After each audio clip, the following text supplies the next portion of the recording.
and gear up for the second talk, starting with evolution and analysis of embodied agents on a numerical cognition task, sequential counting. Eduardo, can you hear us? Great. Okay. Yeah, can you hear me okay? Well, Can you hear me? yes, we can hear you. All right, great. All right. Hi, everyone. I'm excited to be presenting at A-Life. I'm bummed I couldn't be there in person. I'm going to be telling you about analyzing agents, evolving and analyzing agents that can count. So counting, of course, is traditionally thought as an important cognitive capacity, mostly attributed to humans. But of course, as far as we looked into every animal, they can also count, including insects, cephalopods, amphibians, reptiles, birds, mammals. And one animal has been studied in particular detail, the honeybee.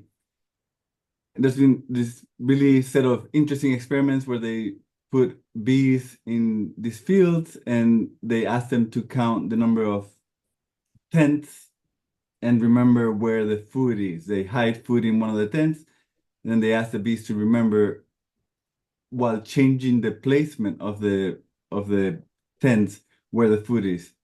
And they've replicated these experiments in tunnels, and they found that honeybees can remember up to 4 landmarks.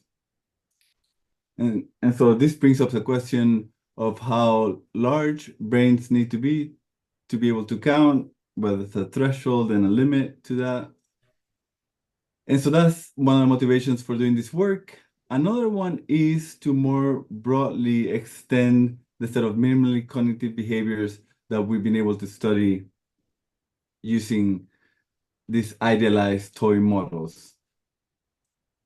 So again, the approach is very similar to what Gabe just described. There's a target behavior that we're interested in. We design a brain and a body, and then we use evolution to find configurations of the circuit, any possible configuration of the neural network that can match the target behavior. And then the interesting work comes in the analysis of these clusters of often very different kinds of solutions.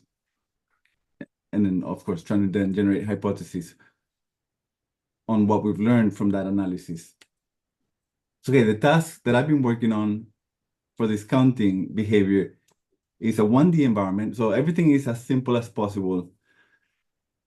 A 1D environment, the bee agent starts in the home location, and there's a number of landmarks, and there's a food that is hidden in one of the landmarks. The agent has a learning phase where it can navigate this environment and find the landmarks and the food. And then there's a testing phase where the food item is removed and the agent can be placed in an environment where the landmarks themselves have been shifted, but the ordering of them is the same. And so they're asked to find the landmark that had previously had the food in it, so to see if you can remember it. So the fitness is proportional to how close the agent gets on the testing phase to the landmark that had the food previously during the learning phase. And so a successful agent must be able to sequentially count during the learning phase and then remember that count for some time. There's a delay between the learning and the testing phase, and then be able to recount the landmarks and use that memory to stop at the correct one. The agent has a number of interneurons as modeled as a continuous time recurrent neural network, a landmark sensor and a food sensor. Both sensors detect objects with this continuous function, and they're fully connected to interneurons, and there are 2 motor neurons that can move the bee agent forward and backward. We ended up, this was hard to evolve. Actually, this ended up being really hard to evolve, even for very simple number of small number of landmarks. So to get them to work, we had to do an incremental learning protocol during evolution, where at the very beginning, we evolved agents simply to manage a fixed set of landmarks. So without moving them around, which doesn't quite count as learning, but it's a first step to getting in that direction, to going in that direction. And then as the agents got really good at that first stage, you made the task harder by moving the landmarks a little bit around, but just a tiny bit, then introduce larger changes, and finally in the fourth stage, when every time the population got good at any one of these stages, it moved to the next one. And then in the last one, we introduced different time delays between the testing and learning and testing phases. So here you see an example of an evolutionary run for the K3 means how many landmarks there are in the task, and N means the number of neurons in the neural circuit. So you see here an example evolutionary run as the population moves between the 4 stages that I just discussed. And then for each condition, we ran 100 evolutionary runs. And for example, in this case, I'm showing you the final fitness of all 100 ones, and also colored by the final stage that they reach. So in this case, yellow means, or this orange means this very final 4th stage. So in this case, 6 of them reached that final stage. Many of them got stuck earlier. So, okay, so I'm going to tell you about results for that same 3 landmark tasks. We ran experiments using 3 neurons, 4 neurons, and 5 neural circuits. And we observed success in all of them. But as we made the circuits larger, we saw more and more of them reach that final stage and reach it with very good fitness. So for example, for the 5 neuron circuits, they could solve the 3 landmark tasks, 10 out of 100 of them with a fitness greater than 0.99. So again, although larger circuits have more success, even 3 neuron circuits could solve that 3 landmark task. I'll show you one quick behavior. So this is the home base. The 3 little dashed lines are where the landmarks are placed during that learning phase, and the trajectories are colored by where the food was placed, whether it was placed in the green one, in the yellow one, or in the blue one. So the agent will do different things during the learning phase.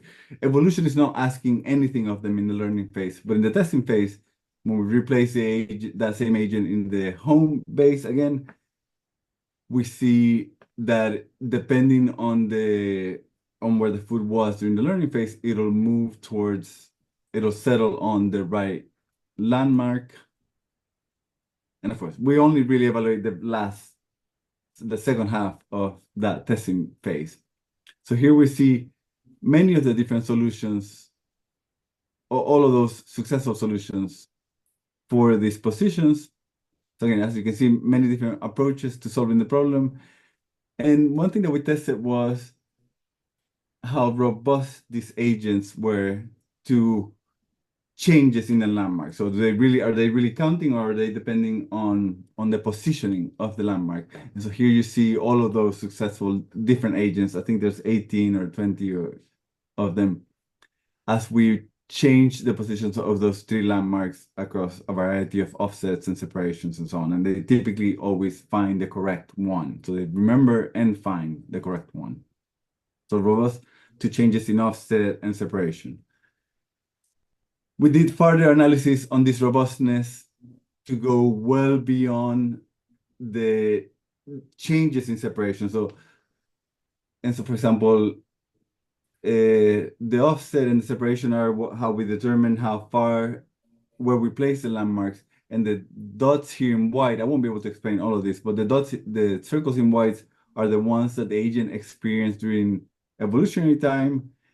And what we see in this plot is that the agents, among all of the conditions that we tested, could do well, meaning remember and find the landmarks well beyond the range that they were trained on.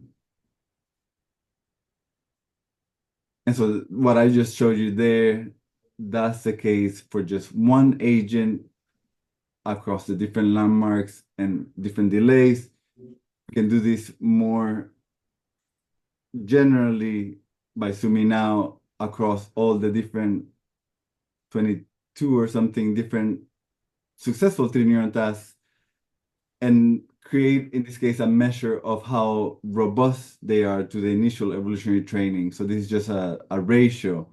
So for example, some agents, this number 4, that's a 4 neuron circuit, and this number 8, that's a 5 neuron circuit, generalized to an area that is 35 times roughly larger than what it was trained on. So in general, quite robust to landmark placement. But lots of variety. So larger circuits are not necessarily better than smaller circuits and so on, and there's a lot of variety in between. And finally, we of course tried the 4 landmark case, which is the one that the honeybees can solve, and the 5 landmark case, which is one harder. And in all of these cases, we found successful solutions. It was hard and many got stuck, but in all of them, we found successful solutions. In fact, with just 4 neurons and 5 neuron circuits could solve those tasks. And these are quickly some of those behaviors. This is the 4 neuron tasks, and these are the 5 neuron tasks at the bottom. And again, they were very robust to changes. I won't go into detail into that. So again, as a summary, we're developing this sequential counting minimal task. We're using a stage evolutionary process.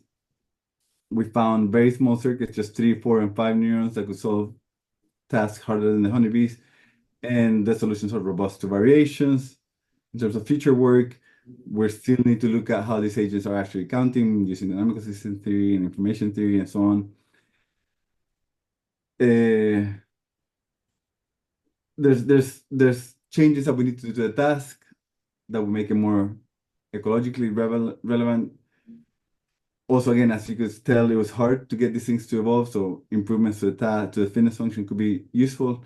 And finally, I think this could be a useful task too, as we make the number of landmarks bigger, a good platform for testing new evolutionary algorithms and new neural networks and so on for people that make those claims. Right, and thanks to you all for listening.